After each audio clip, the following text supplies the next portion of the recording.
Starting. Hey, hello everyone. Hello. Thank you, thank you, Nicole, and thank you, Alex, and thank you to Sifu. And we have Iris and Ivan joining us tonight. How amazing! How amazing! Say hello. Say hello. Say hello. Hi, say hi. Say hi. Say hi. Hi. Hi. Yes. So very sorry about the delays because of maxima issues. So maxima issue is a big issue. So I'm very sorry. I have to apologize for the late start. Opera, we need to apologize. It's cool. We understand. Thank you. So chill. we were hoping to go through some of the maths class topic because some of us might miss it or we might want to revise a revision for ourselves. And it's a very good topic. Obviously, the lecturer, if she or he is here, will be even better. But we've got the slides, so we'll just roll with it. And so the topic is obviously a topic we've always been talking a lot about, like karma. But we want to make it into a more usable topic because if we understand it, it's very usable. If we don't use it, there's no point knowing what karma is because it's just not helping us improve. So, but a lot of the people they question about why is all these things happening? Why are like so much troubles that they see or so much problems in the world? So, and at the end, like it's all coming back to the sequence. All the things have like a logical sequence. So I think being what happened this evening may have been resulted by other build-ups of negligence to the maxima. So that's why it gave up on me today. But so a lot of people they don't really think in the terms of cause and effect. They only put everything as karma, but they don't understand why. They don't understand the connection between what happened before and then in the past life and in the many past lives. So they only look at this particular moment in their life and they come up with all these problems and questions. So if we extend our vision into the past life or several past lives, actually all those answers would already be there. So that's why some people they use those hypnosis, is it regressional therapy, or like when you are in a hypnotized state, you can sort of recall all those memories that they have in the past life.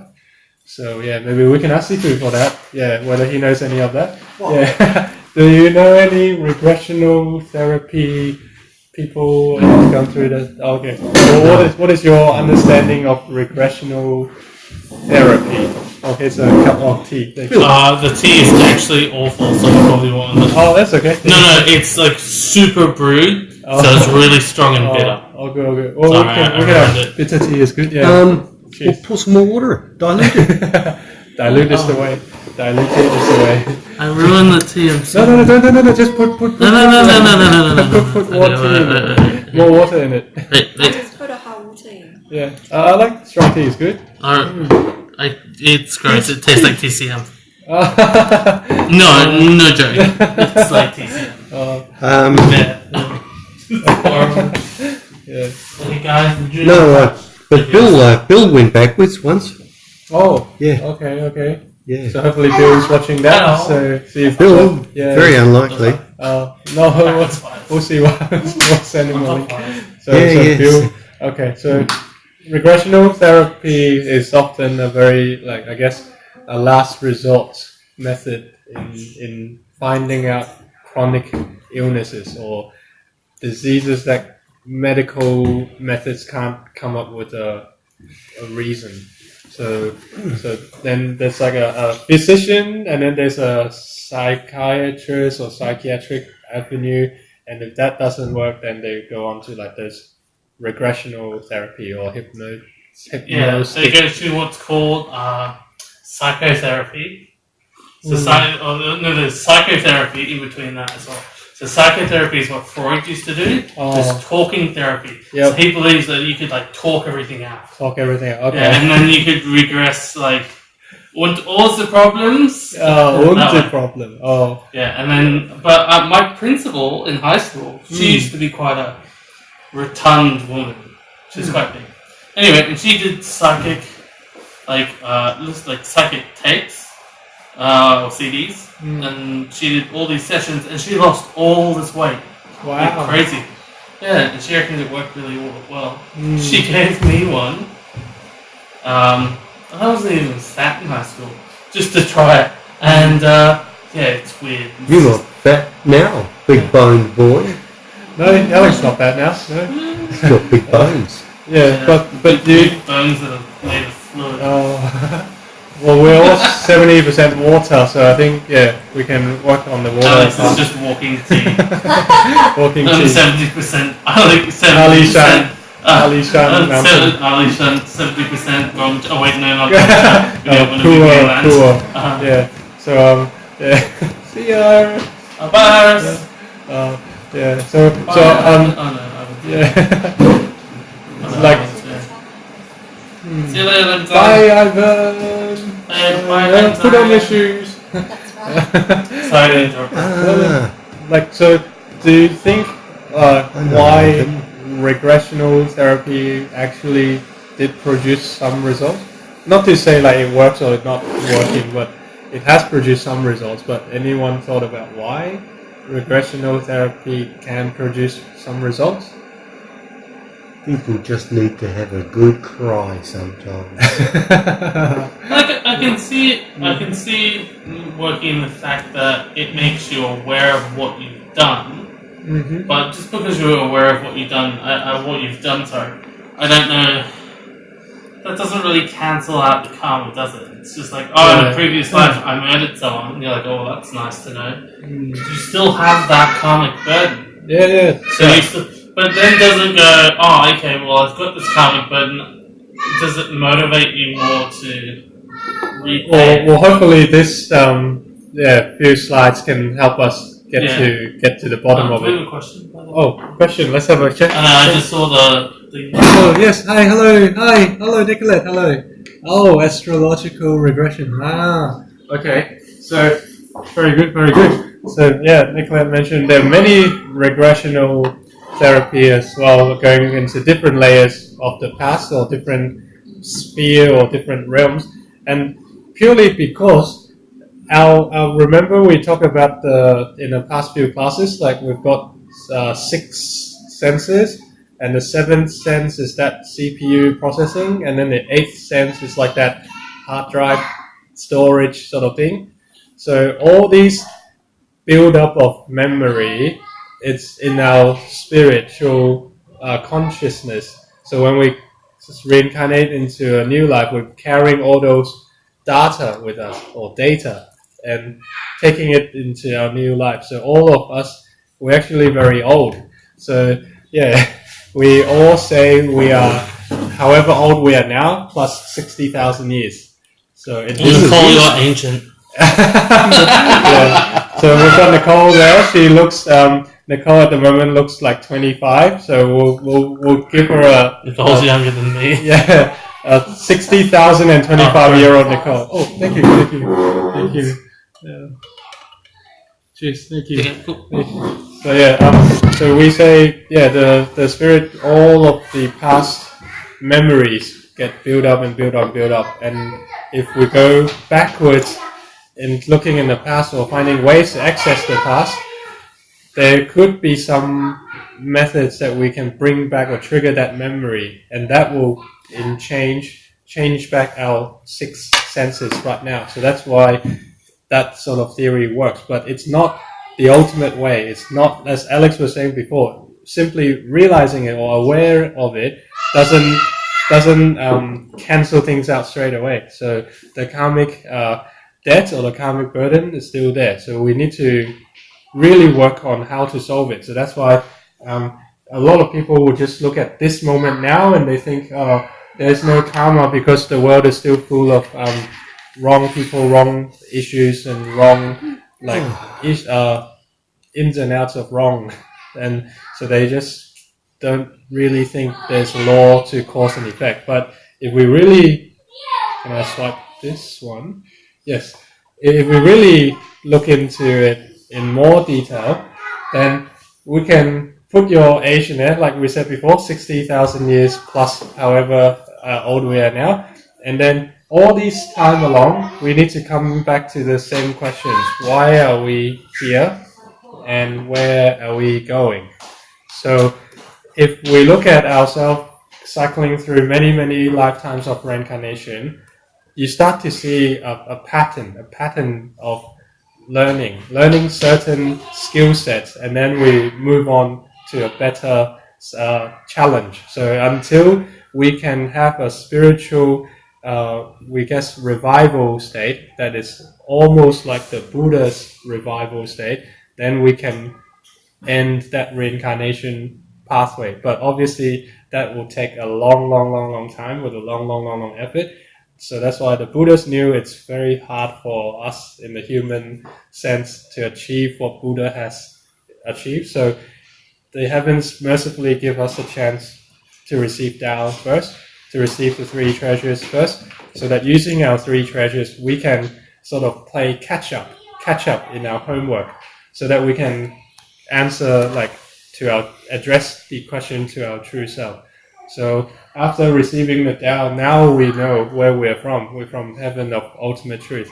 Before we receive the Tao, we might not even think of it as a question. We might not even bat an eye to where we were from. And then now is the main challenge. Where are we going? The key now receiving Tao is to tell us we're from home, so we should find a way back home. And the rest is how to achieve that home progress. So if we can look at the next part, the way to find out how to get home is to fully understand cause and effect, or the whole chain of it. So if we understand cause and effect, it is just as easy as knowing 1 + 1 = 2, 1 + 2 = 3. Whatever input and the operator, like plus, minus, divide, multiply, and then plus the resultant, you get an output. So if we do no evil, we are already stopping the damage. So whatever maths we say we multiply by 0, what's the answer? 0. So by being able to be aware of all the negative thoughts, or all the aware of all the negative habits we have, and stop doing them, stop thinking of these negative things, we are already doing ourselves a good favor, because we are multiplying those bad things by 0, which is no bad outcome. Yeah, I think that works mathematically, is it?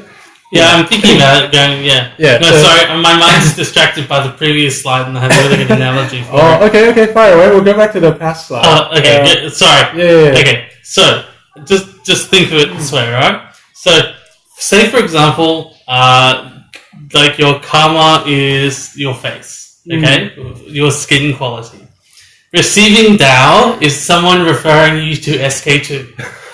Your age is the SK2 consultant telling you your skin age, right? The why I am here is because of how you didn't protect your skin. That's why you look so old. Okay. Where I am going is your karmic, you're purchasing your good karma. It was purchasing SK2 to reduce your skin age. This is the SK2 of Tao. Okay. Yeah. That's making logical points. No, that's just Tao can be applied to everything. Yeah.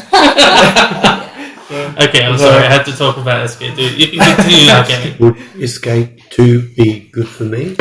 Oh my god, Kenny! If Sifu used SK2, that would be amazing. Yeah, I'm sure there's science behind SK2. Yeah, so it is. It's just very expensive. Okay.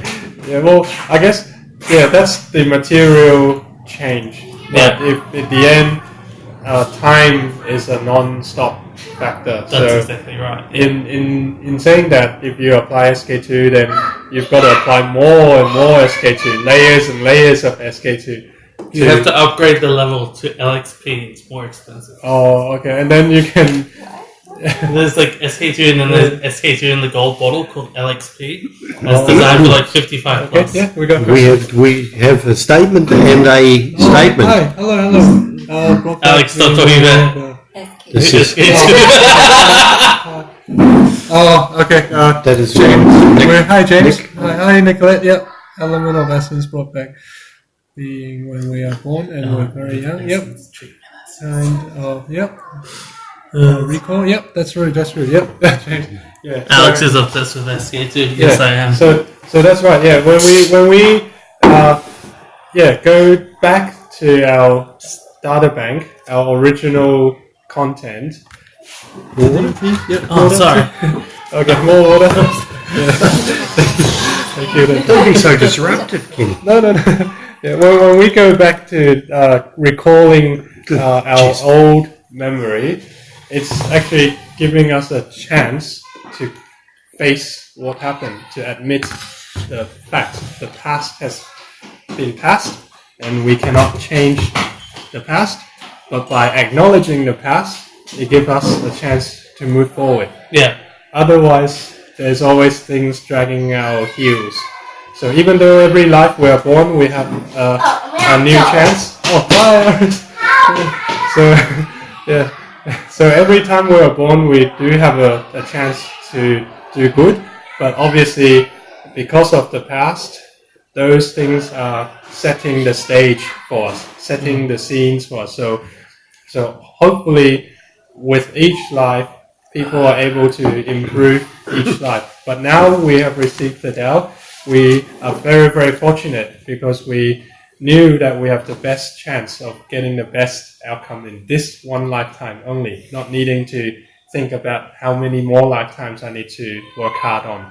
So that's why, with this, in saying all the cultivation method, all is aiming back at seeing who we are. If we can't see who we are, then no matter you have truckloads of SK2, it still doesn't get you anywhere. Because at the end, if a funny thing about makeup is if you go home at the night time and your partner don't even recognize you, then that's not called makeup. Yeah, but bro, like as you were saying as well, it's really important for us to have self-reflection. That's why whenever we look at a Buddha's statue, the eyes are always 3/4 closed because they're always self-reflecting. That's right. But it's also important to realize that even though we have received Tao, it doesn't mean that we can necessarily stop cultivating, because lots of people think, oh well, I've received Tao, that's great, done. Jigong Buddha is negotiating with my creditors, it's fine, there's a statute of limitations. Well, that I was guaranteed a trip to heaven. Yes. Oh, you guarantee the key, but whether you still carry the key with you at the door, that's your task. What does I get it, like Sifu's put it on one of those like belt like zippy things. But yeah, you met the guy. I need a copy of it. Yeah. So can you copy this temple key? He said, for only $100, you are guaranteed to go to heaven. 100. Just have to give me all of your credit card numbers, and if one of them is lucky, $100 in Taiwan, $100 New Taiwan dollars is the token of merit in Taiwan. So that's equivalent to roughly $10 here, I think. Oh, yeah, 10 or 20 roughly, depending on the exchange rate. Oh, is that why the $10, like when we received that, it's $10? Yes. Oh. Yeah. I think we gave him much more than that. I think we gave him $100. Oh, okay. Well, it's a very chunky token of merit. That's good. Well, make me feel bad, Sifu. No. It's not.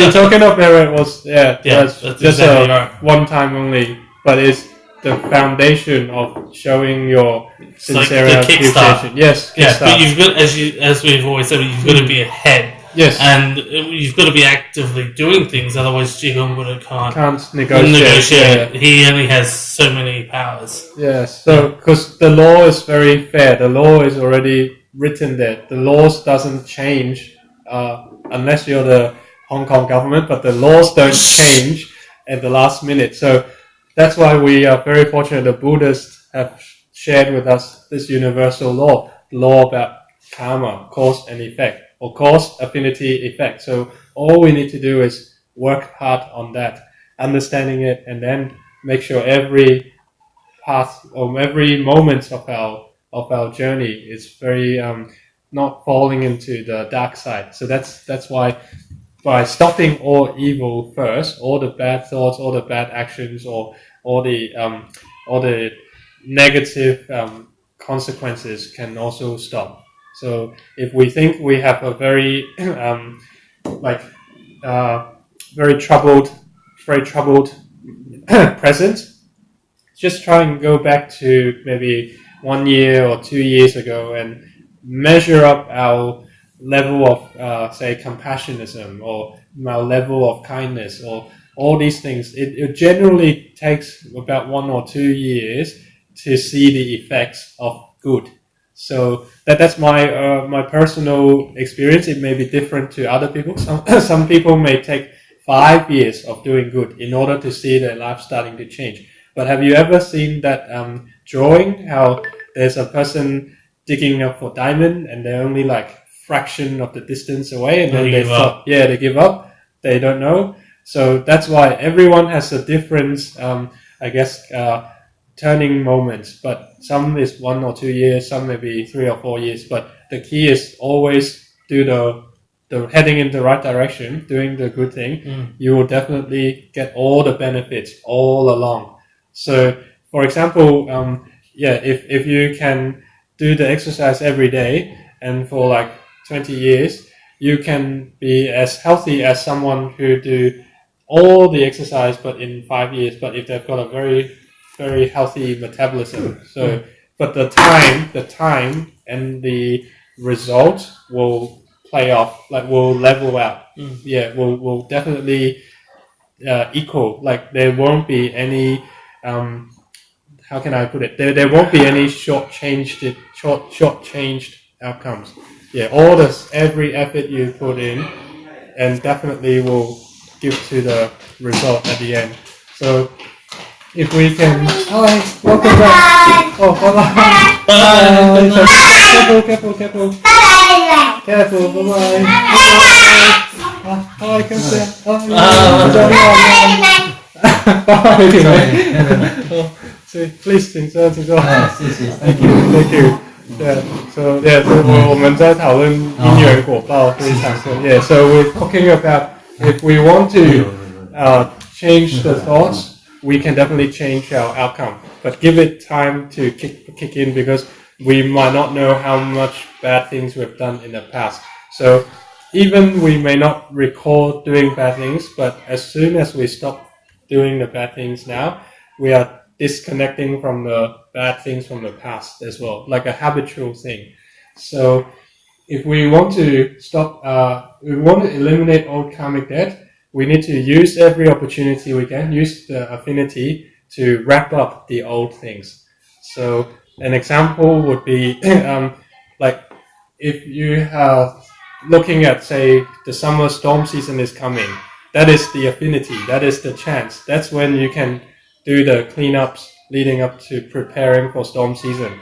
Or if you say summer is coming, so lots of people will want to install air conditioning. So you maybe think ahead and you can install or buy at this winter time when it may have better discounts or things like that. So using all the affinity to wrap up old karmic burden, that's one of the methods to keep improving in our journey. So any person that you meet, any situation that you face, they're all affinities. They're all things for us to learn and improve and use it as a mechanism to wrap up old karmic burden. So say for example, because Sifu, we just came from restarting the car 5 times, so that is a trigger for me to know that the battery died is not like a abrupt issue. Perhaps it's built up by 4 or 5 barely startable start. But if I had the initiative when it first had issues or playing up with starting, but even though it did start, I should have the initiative to do something diagnostically related to it, rather than having 5 barely started starts and kept driving for these 5 times. Is this true? Yeah. It started, or the maximum, I think it's, you have that barely starting chugga, but then it fires quite well. But I think when it was in a normal battery, you actually just tick it and then it starts. So that's when I think Kenny logic. But like Kenny and I for years and years and years said that Maxima is like indestructible. Yeah, well, luckily the engine still should be okay, as long as if I don't like break the timing chain, otherwise it's going to run forever, and it's just a battery which easily replaceable. So, but yeah, I think Yours has got a belt. I think it is a chain. The You think old, so? yeah. Oh, sure. I saw it on the front of the motor. Oh, I've never changed a belt on a Maxima. Oh, yeah, never. Good grief. If you had a chain, you would hear it rattle. Oh. And they've only just started putting chains back on cars Okay. Yeah, I in the think last decade. Yeah, Volkswagen is also using. What year is this thing? 01. 01. Yeah, 01. But I'm pretty sure it's changed because Okay. used to it doesn't say on the manual book. It surprises me. Yeah. But anyway, just using that as an example, like a lot of the things doesn't really like come slapping our face like so suddenly. Some do. That's why it's got accidents. But some things also have got the hints or signs. Then we sometimes just lack the awareness. So that's when it gone too far or gone too late. Or sometimes like if I think about it, I may have just been buying my luck or playing with my luck. Otherwise, I would have done something earlier. Have some tea. Have some tea. It is very good.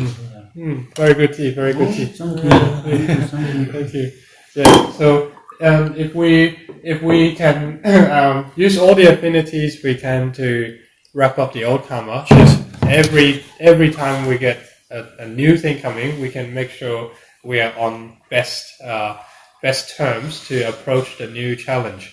So, for example, like if you traveled a bit and you, for example, you fly to say a new country, but after the plane flight, you probably won't want to meet your very loved ones right after the flight, because after a long flight you may be not looking sharp or not very awake, or maybe some jet lag.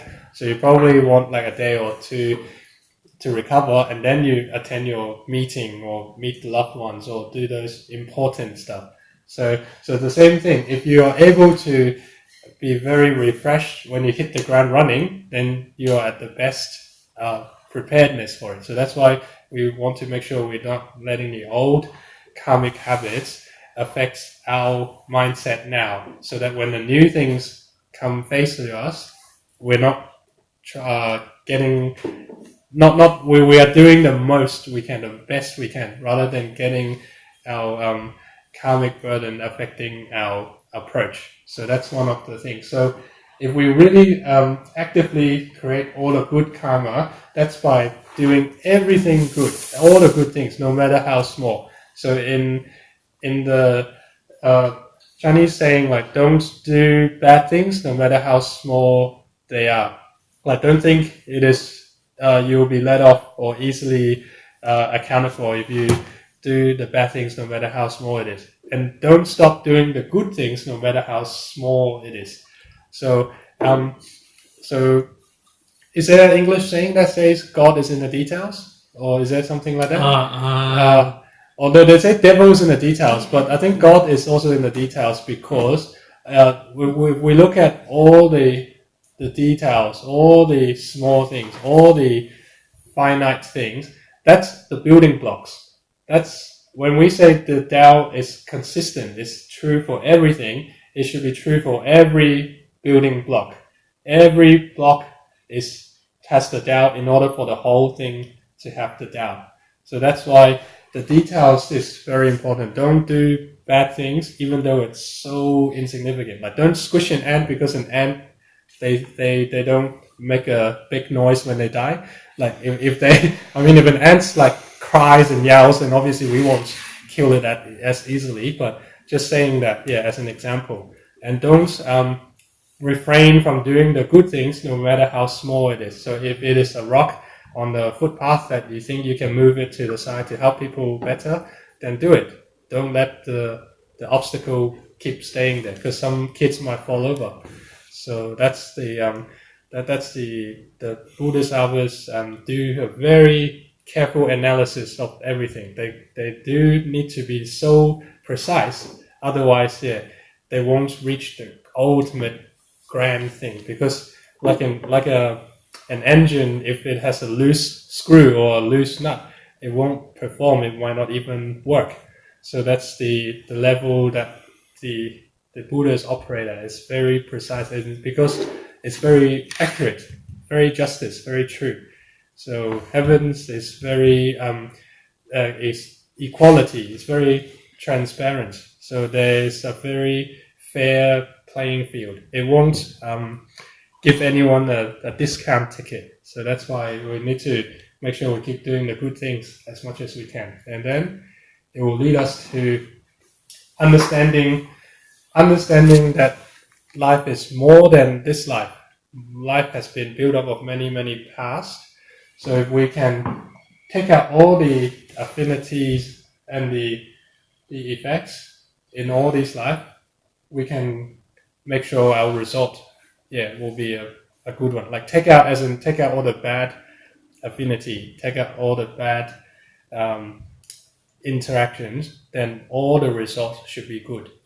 So all the affinity, it is neutral in the start, but how we interact with it turns it into a good affinity or bad affinity. Like say, for example, meeting a friend, you may be starting off a very friendly way, but if they said something that you think they are trying to attack you or targeting some of your shortcomings, and then you think they are not friends anymore, and that's when all the interaction become like a loose nut.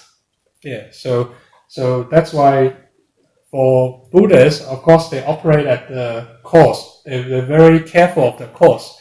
But for us humans, if we can't always be as careful about the cause or the seed, at least we can be careful about the affinity. So if we plant a seed, we know what seed it is, then we will definitely know what fruit we get, so we can decide already whether we want to plant it or not. Because if we knew it was a watermelon seed, but we never wanted watermelon, we always wanted honeydew melon, then why bother planting the watermelon seed? So that's the Buddhists see it that way. For us though, if we don't know it was a watermelon seed, we just know it grows when it's in the soil. Some of us then would just say, oh, well, give it a try and see what turns out from the wash. But sometimes it may not be a melon seed. It could have been turned out as, I don't know, what's a very disgusting fruit? Durian. Durian. Durian. Durian. Oh, what you lie. I love it. Okay. Yeah. It smells like old socks. Grandma's old socks taste better than durian. Sorry to say that, but just a lot of the time. Like obviously I don't know what a durian seed looks differently to like a melon seed, but So if we don't know what seed it was, then that was an issue already. But if it's a bad seed and we don't know what it is, and we have to wait until it becomes a fruit to see it, then it's too late. But at least what we can do is, if we don't know what seed it was, we can stop planting it. We can stop planting the seed, so we don't have to worry about what seed it was. Oh, hi, hello, Danny. Hello. Thank you, Danny. So that's why Buddhist harvests are already operate at knowing the seed very clearly, what seed it is. But for us, if we don't know what seed it is, like we don't know what happened in the past, at least we can control the planting gesture. So that's how we can make sure the effects and the result will still be favorable to us. So because we need to know everything we do, there's a consequence. Whether it's good or bad, we still have to own up to it.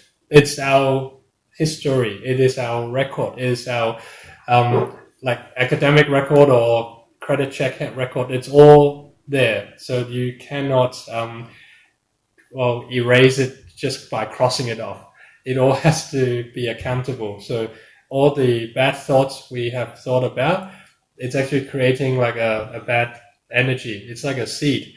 So a bad environment. So that's why when you have a whole city of people thinking good, then the whole city will be safe. When you have a whole city of people thinking bad, that sends a very powerful bad energy or bad shockwave. So that's why sometimes if you look at natural disasters, there are actually hints or connection points that we can think of. So like a few years ago, I think it was 2014 or 2013, there were earthquakes in Nepal, and it happens to be causing a lot of damage and lives were lost. And actually, a few years prior, they were actually having a massive slaughter festival. About 200,000 livestock were killed.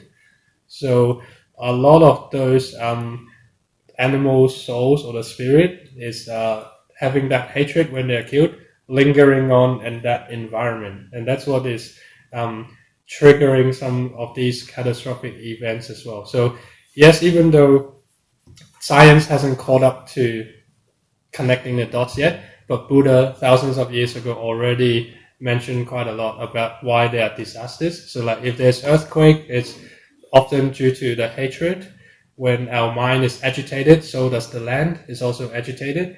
When we have floods, it's perhaps due to greed.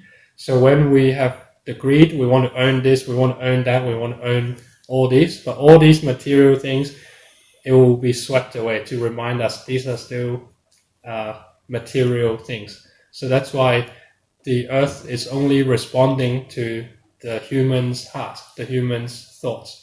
So that's why, when we see a disaster, we're often very sad, we're very shocked as well, we're very remorseful. But what we can also do is trying to send in the prayers, send in the hopes, send in the help, and also letting the people there also feel that the word is repentful for maybe some past karmic issue. But most importantly is Is it repentful or remorseful? Remorseful. Repentance and remorse. Yeah, these two are. Multi? Yeah, these two are very powerful forces. No. Yeah, have some tea. Thank you. Yeah. Thank you. Yeah, like Obviously a connoisseur. tea connoisseur. Thank you.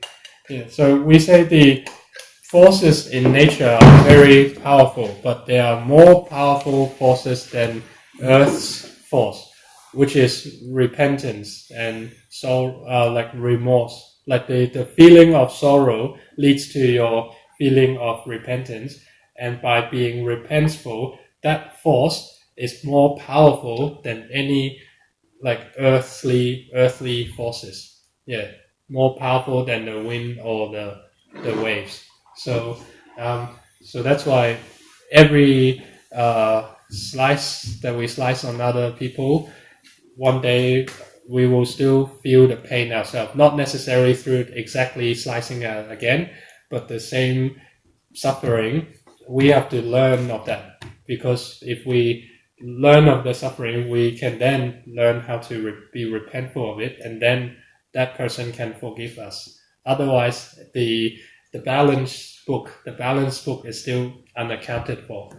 So that's the fair system. So people, if we think of it like the people's entitlements. People are entitled to collect their debt unless they choose to what's that called, like forfeit their collection.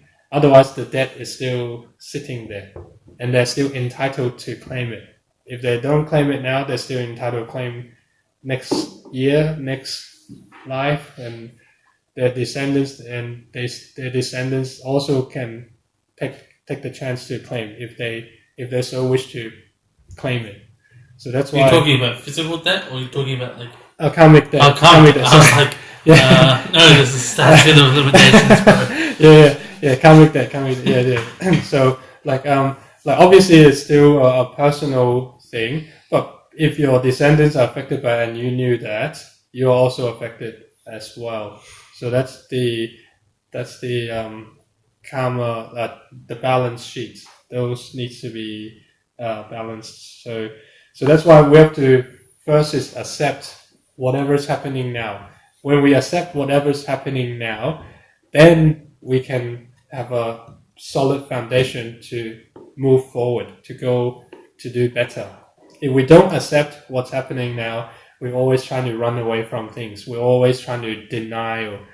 And when we're in denial, then all the chances or the affinity or the opportunity, we will often waste them as well, or we'll forfeit our opportunity. So that's why we have to try to be grateful. And when we don't complain, we are using our best capacity to embrace the challenge. So like an airbag works because it has the buffer zone.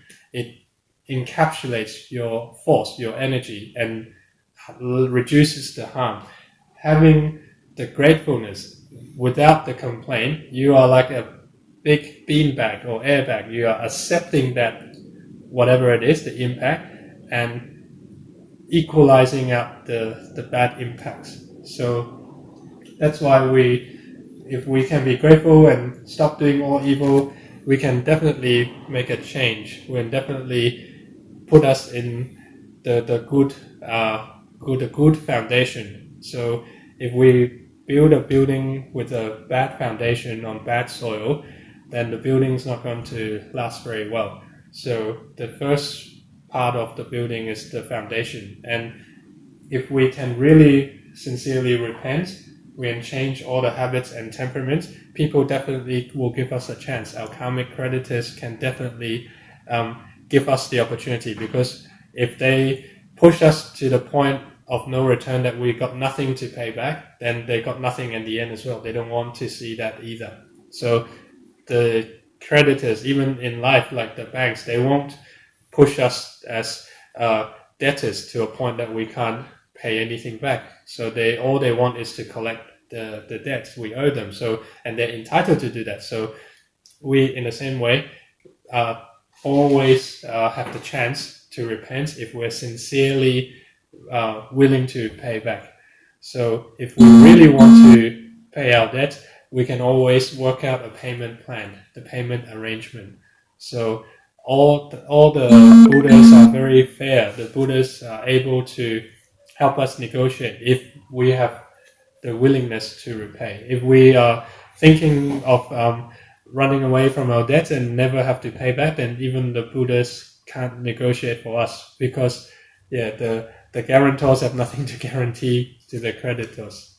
So that's the that's the importance of it. So if we can change change all our understanding of not looking at the results only, just focusing back on all the affinities, make it into a good affinity, then it will help us keep preparing for all the good seeds or the good course. And then gradually, a few years later, you'll see a huge transformation to your life. You'll see all the things coming to you to benefit you. So as master and lecturers, they always say, if you are an entity of love, you attract all the good love. If you are not an entity of light or warmth, then no light and no warmth can come near you. So it's all about compatible, alike forces can group together. So if we can be when it's a good situation, we be grateful and appreciative, and then we use all the bad situation as an opportunity to create good outcomes.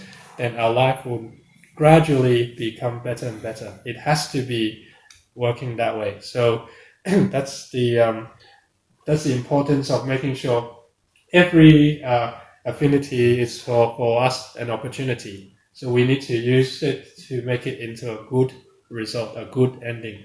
So whoever comes into our lives, whatever roles they are in our life, we still want to finish that connection on good terms. So that's the most gift we can give to them. So if we can, then we can get into a very passionate, very lucky, fortunate life. So a lot of people talk about luck, and actually, luck is all around us. Luck is the synonym. You're saying, yeah. Sorry. Cinnamon. Sorry. Synonym. I'm sorry. Synonym. Yeah, no, 2 N's. Synonym. Yes. Synonym of love. Luck and love. They are actually synonyms. Yes. When you are able to love, you are able to have luck. That is the. No, that is. Is there a question on that? Let's have a look.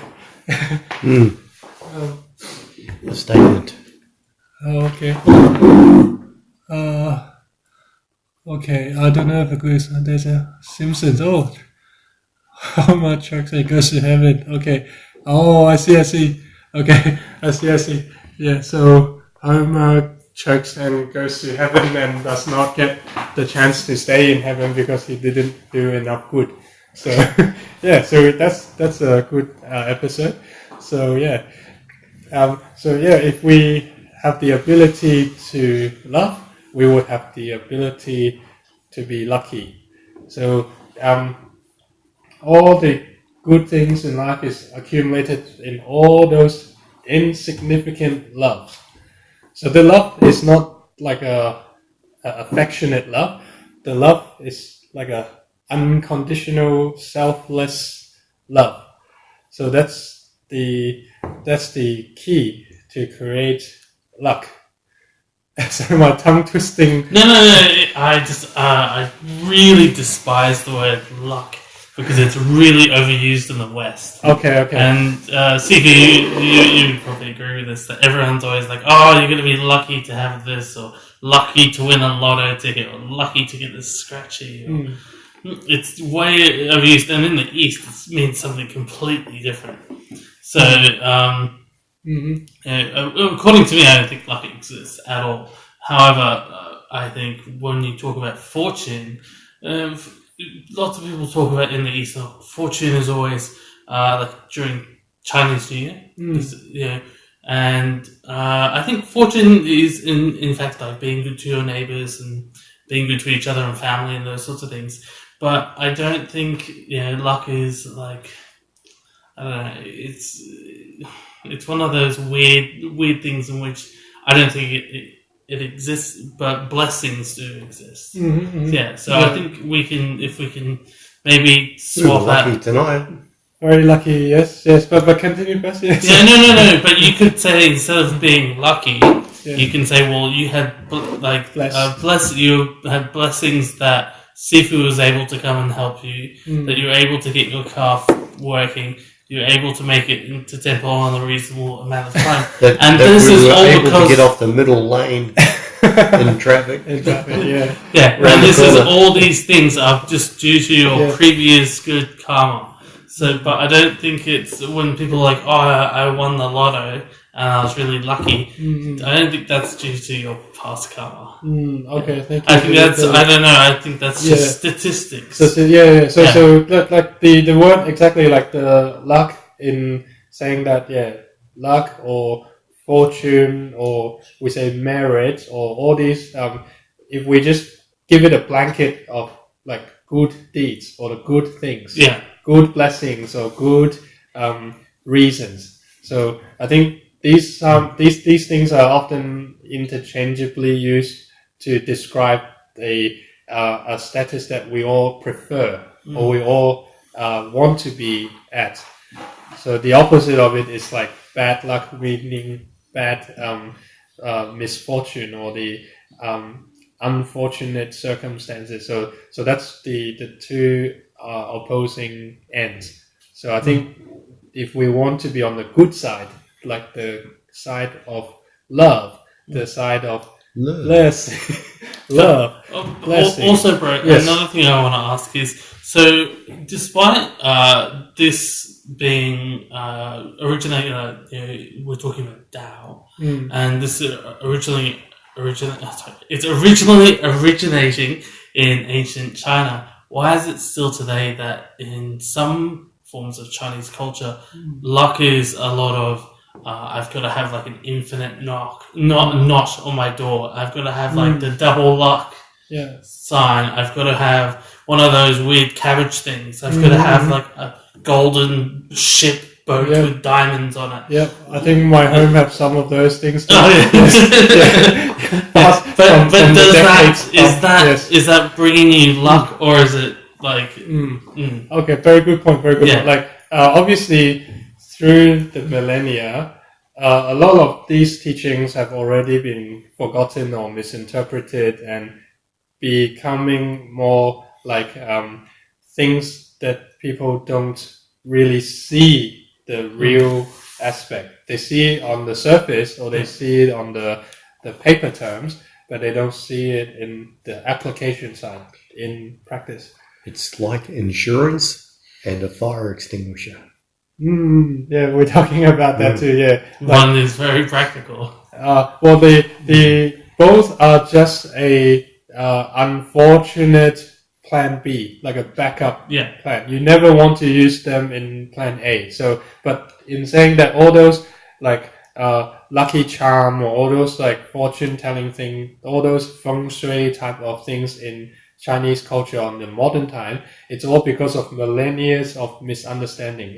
If they don't know this and no one tells them that, then they will focus on those superstitious side of things. Because bro, you know me, like many years ago, I was all into that. I was like, I want the big ship with the gold and the like the running horse and all those sorts of things. I thought, that's really cool. But yeah, you understand it a little bit more. And, so a lot of people take that as the easy cheap fix. Yes. No, if you buy it from Plaza. Yeah, not from the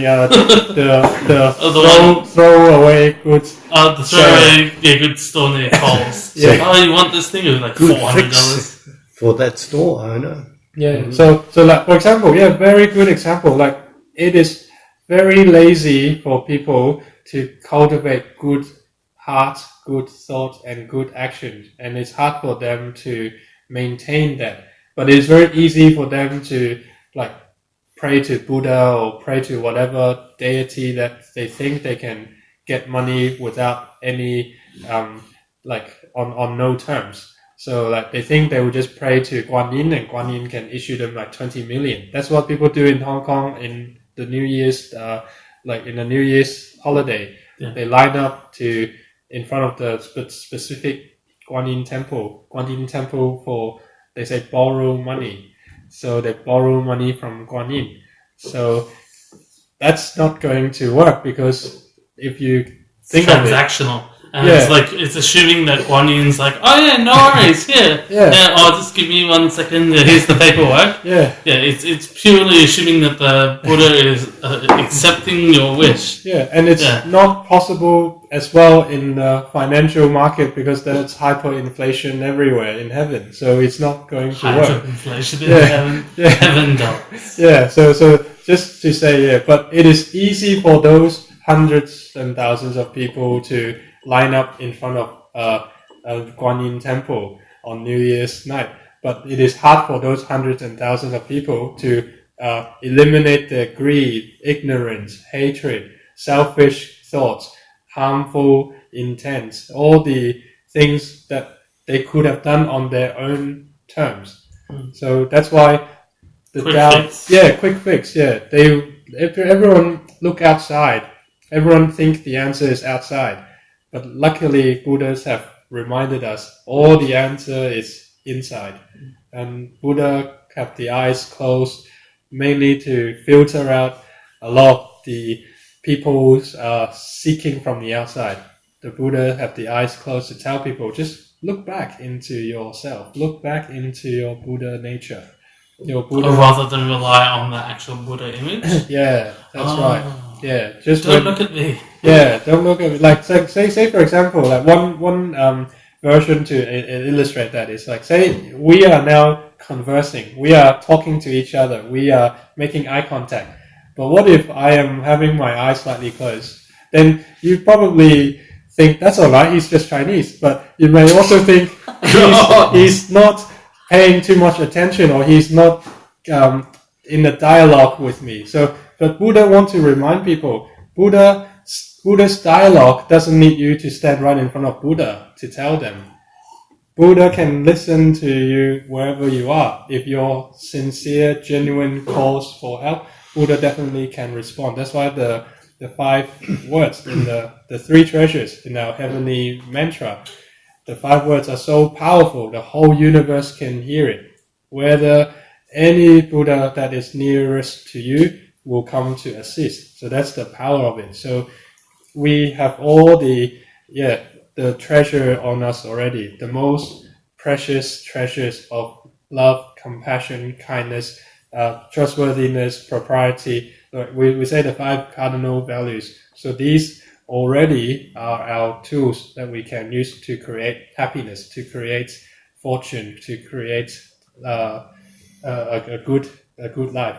So that's why in the Tao Temple, it's hard to put all these good things into a contextual method. So that's why there's different avenues, different mechanisms people can follow. People can practice from being a vegetarian to promote their compassionate thoughts, the vows to save other life forms by not hurting. So some can practice from filial piety, from looking after family members, parents, looking after their emotional health, looking after their spiritual health. This is also one way that they can develop an all-round understanding of nature's greatness. So, and also fulfilling the vows. Like Alex, you're also doing really well. Like you are making so many vows that you are fulfilling them. So every time you are achieving some of them, and then you are improving on your understanding of Tao. And even sometimes we do get a holiday. That's okay, because you're always facing the right direction. Yeah, as long as we're facing the right direction, then every millimeter we are heading is closer and closer to the real deal. So that's the important part. So, and if we can help more people to understand Tao, to explain the Tao to more people and help them to also receive Tao, then the power is even more bigger, because it is easy to teach others how to do good, but it is hard for them to teach other people how to do good. Like, okay, let me rephrase that. So it is easy to teach one person to do good, but it's hard to teach the whole world to do good. But the only thing we can do is start from our inner world. When we do good on our inner world, then we are changing every world around us. Everyone's worlds are also changed because of our inner world change. So when they receive Tao, they are being good. Whoever they interact with already gets the benefit. Yeah. So like that's the Buddha's efficiency, the Buddha's way of looking at solving the problem. So there's no need for one person that the whole world listens to. It's impossible either. So we can't all listen to, say, Tony Robbins, or we can't all listen to, say, for example, expensive. Or even like, say, Grand Senior Master Chang. He doesn't expect the whole world to listen to him, because words are cheap. Actions are priceless, and the mindset is indestructible. So that's why if we can all be a Tao cultivator and live all our original happy life and live to our best responsible daily routine, then no matter where we go, we're already helping the world, and that's the quickest way to help the world. And I think also, bro, just to add on, like introducing people to Dao. The other day, I was talking to a guy, and he was a product designer. Anyway, and we're having a discussion about faith and Dao. And I was talking to him about Dao. And every time I would say something, he would fire back, like, "Oh, that's not right. This is why." And then you just stick with the essence of what the basics of what Dao is. And he kept firing back the essence, back more, back, and then it got to the point in which he'd fired back so many times all these things, he'd run out of things to say, and kept on talking about just the essence of what Tao is. It backed him into a corner, and he was like, "Oh, okay, I agree with you now." I'm like, "See, very nice." Yeah. So you just wear them out. Yeah, well, that's very true. Very true. Like the truth is always the same. It doesn't change. That's why it's called a dependable truth. Yeah. So that's very, very beautiful example. Yeah, you just talk to them about it. It's not hard to explain. That's it. Yeah. In a lot of the situations, people just are already creating traps for themselves when they use their interpretation. Yeah. And when we are not using our own interpretation, we're just using the universe, nature's interpretation. Like we can, all the analogies that we have, it all fits because that is what the truth is. So that's why we have unlimited ability to explain the Tao. So and some people will be more receptive to it than others. Some people want to know all about it all at once.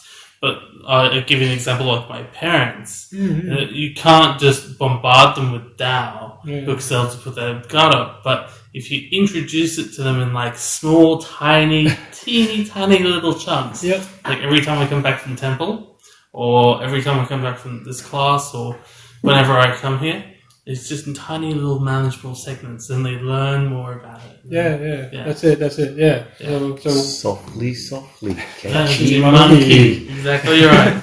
Yes, very true. That's really good saying, CP. Very true. Yeah. Yeah. So that's why the last slide is we need to understand that the world is based on the laws of cause and effect. So we accept that as the law. And we will use all the opportunities we can to do good so that we can be our other people's VIP. Like we are like the beacon for the people still bobbing up and down in the Atlantic Ocean. So like... Sorry, every time you say VIP, I'm just thinking those VIP cards at Yumcha. VIP. 10% off. Sorry, continue. So if we were a beacon, we would have been able to save the Titanic.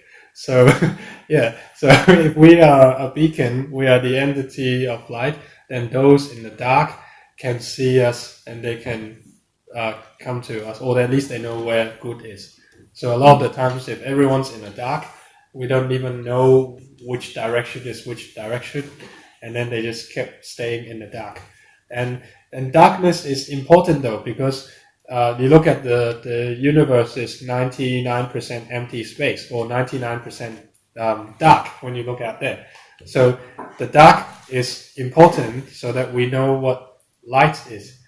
And we know our original self is a light. So we know that wherever we go, we are light. So that's why we don't have to be afraid of the dark. So a lot of the times it's intimidating as well when we think, oh, there's so many darkness out there, so many bad things out there. But just remember, you are the beacon. You are the torch. You are the light. So wherever you shine, you are looking at bright things everywhere. Yeah, and I think Master Chen said that years ago. I remember coming to class, and Master Chen was here. He was saying that it's like a candle inside you, and the more you cultivate, the brighter that candle gets, and your light radiates out. And even for me, like, I come to temple sometimes, and like I'll say hello to people, and they won't say hello back, and I'm like, oh, maybe they don't like me. I'm like, okay, no, it's fine. So I just make sure that like every weekend I say hello to them, even if they didn't say hi to me. So that's fun. That's right. Those sorts of things. Yeah, consistency. Because even on Saturday you're yelling out at me, but I was like not hearing that well that day. So yeah, it took me like 30 seconds in order to realize, oh, you were there. No, because they yell, and I'm like, oh, temple. So, Yeah. try not to yell. Are there any questions as well? Let's have a look. There was a statement. Oh, okay. Oh, yes, okay, yes. That's why Alex is yes. talking. Oh, yes. Yeah, that's right, yes. So Roger is amazing, yes, that's right. Yeah, and hi Norman, and yeah, right, Nicolette and Roger were discussing about Tao, and they're very similar to Aboriginal teachings are very, very ancient, and they're very ancient just like the Tao. They have lots of things that is actually the same context. So, and like Nicolette was saying, Roger helps everyone regardless of who they are, and he helps them, like as Nicholas was saying, like not asking for anything in return, and that's what selfless love really is. The Buddhists, they only care about others. Only when others' plates are full, then their plate is full. So that's the Buddhist Harvest vow. So when you care about, Master Chen always say, when you care about others to a point you forgot about yourself, then that is real love. That is a real compassion, a real kindness. So yeah, like obviously in the modern world, you got to make sure they are not taking advantage of your selfless kindness. But that's when wisdom comes into play. It's like if there's someone who needs some bus money, then we can do our best to give them some bus money, and then our mind should not think about what they're going to do with that money anymore, because our love and our kindness already has done the good deed, and that should be where it finishes without dragging us more and more and more and more. Yeah. So it there may be other ways we can help them better, maybe. So, but until we know for sure, then if we can just use our bus money to help them get home, then our kindness already has been fulfilled. So that's the balance at the moment there. Yeah. So thank you, Nicola, for sharing that. Yeah, Roger, it's very amazing. Yeah. So, is there any other questions? Sorry for the late start and the late finish. So, and we're very thankful, sir, for joining. Thank you, Nicolette. Thank you, Danny, and thank you, Norman, and thank you, Sifu. Thank you, Nicole. Thank you, Alex. And yeah, we had the kids with us before, but yeah. So hopefully they'll join us. Bedtime. Yeah. We'll look forward to our next discussion. Thank you, James. Thank you. And okay, pause this. Thank you. Goodbye, everyone. Thank you. You know, Nick's had another